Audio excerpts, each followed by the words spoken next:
Hello mga kalingap, magandang tanghali po sa inyong lahat. Ito po si Vincent Calyada, welcome back po sa aking YouTube channel. At kasama natin si Kalingap Arjun. Hello mga kalingap. So ayan po mga kalingap, kasama ko po si Arjun. At naiwan si Arjun, ano? Kasi maaga umalis sila Kalingap Rob at saka si Kalingap Edu. Nag-mission na sila, so sa akin siya sumama, nagtawag siya sa akin. So ngayon kakain muna kami. At yun, kamusta ka na Kalingap Arjun? Ito Kuya Vincent, ayos naman masado sa pag-aaral ko. Good. Sa totoo nga lang, di ako nagpasok ngayon eh. Bakit? Kasi nagtrabaho ako eh. Hindi, lagi ko bang sinasabi sa iyo mas priority yung edukasyon.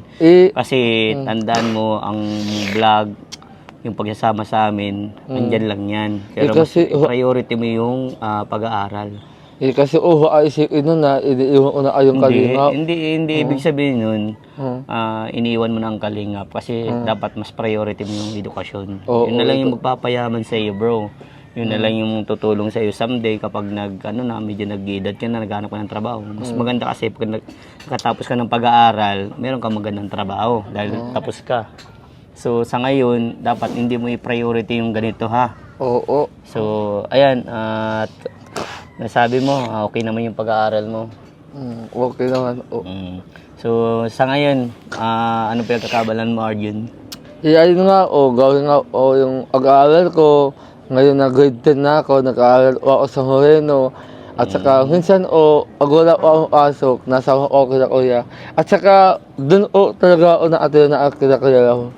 Wow, doon ko nakalakalinga pero maganda yun. Sa yung nakagay sa akin ng allowance araw-araw.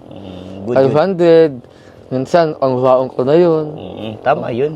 Ang baon ko ng ilang araw, ganun po. Yun ang the best.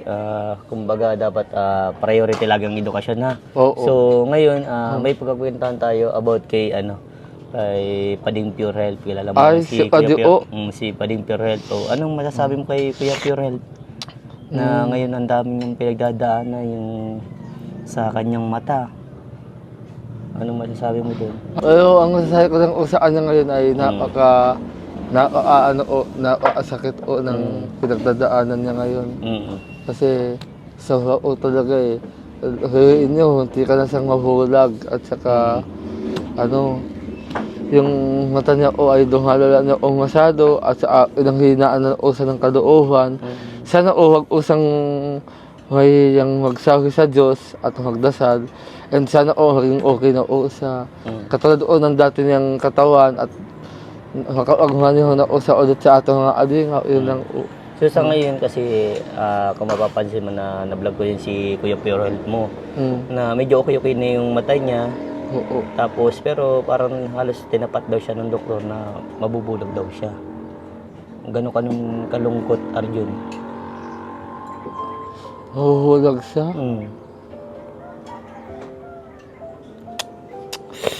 Siyempre, mawawalan tayo ng driver. Alam mo naman, pag nagdadrive si Kuya Pure Health mo, talagang grabe. Maluha-luha dyan. Pero sabi ko... Suho kasi mabait sa akin. Di ko yung Health tapos mahuhulag ng usa. Pero sabi ko nga sa kanya, inaanaan ko siya maging positive baga bro. Na...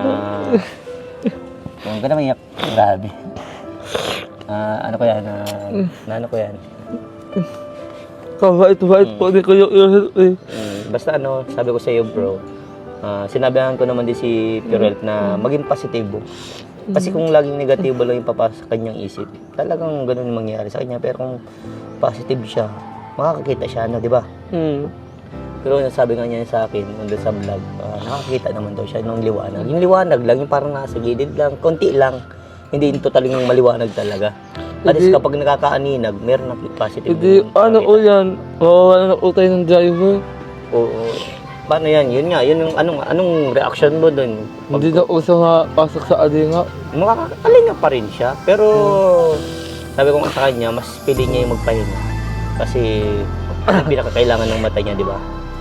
Grabe, nagawa talaga siya yun. Bro, pagdasal na natin si Kuya Pure Health mo na malampasan niya yung ganyang pagsug, di ba? Oo. Kasi napakahirap nun, di ba? isipin mo na lang, sa'yo nangyari yun. Ano yung, ano mo, kumbaga yung magiging reaction mo kung sa'yo nangyari yun. So, hindi ko kaayanin kasi ang wala na ako eh. Ang di ko na ayaw nakikita mga adingap. And di ko na nakikita yung angodi ko, yung ganda ng hundo, yung sikat ng araw. Hindi ko na mararamdaman yun. Nakikita. Kaya, napakahirap yung ganung sitwasyon na pinagdadaan ng Pure Health mo. So, pinakatanging hiling lang ni Pading Pure Health, yung prayer natin. Siyempre, as sa K-Boys, parang magkakapatid na tayo, di ba? Tandaan mo naman yan. Yung mga pang-asar lang yun, pero sa atin wala naman taniman ng sama ng loob. Pero, di ba yung kulitan naman yun, di ba? Tandaan mo naman yan. Kulitan lang po. So, sa ngayon, ano yung pwede mong maipayo kay Kuya Pure Health mo na gano'n na pinagdadaanan niya? Kuya Uyoy, kung nanonood ka man o ngayon, ang hiling ko o sa inyo ay tama o yung ginagawa ninyong magdasal o kayo. At saka, siyempre, kami o mga kayhoys, handa o kami mga kayhoys na umalalay at dumangoy sa pinagdadaanan niyo. And huwag o kayong ang hinaan ng kadooban, patuloy lang o kayong manalig sa Diyos. Tandaan niyo na ang Diyos po ay di natutulog. Gagaling o kayo. Amen. Makakakita o kayo walang araw. Yun. Hindi mo usa ngayon, ngunit sa susunod na panahon.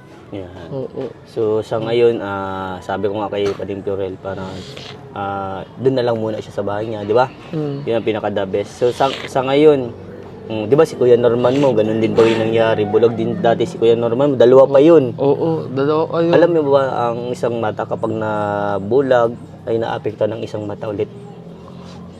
Ganun kahirap ang maging isang bulag. Kaya, pray natin si Kuya Pure Health mo, ano? Wag ka na dyan, maluwa-luwa. So, sa ngayon, mag-focus muna tayo.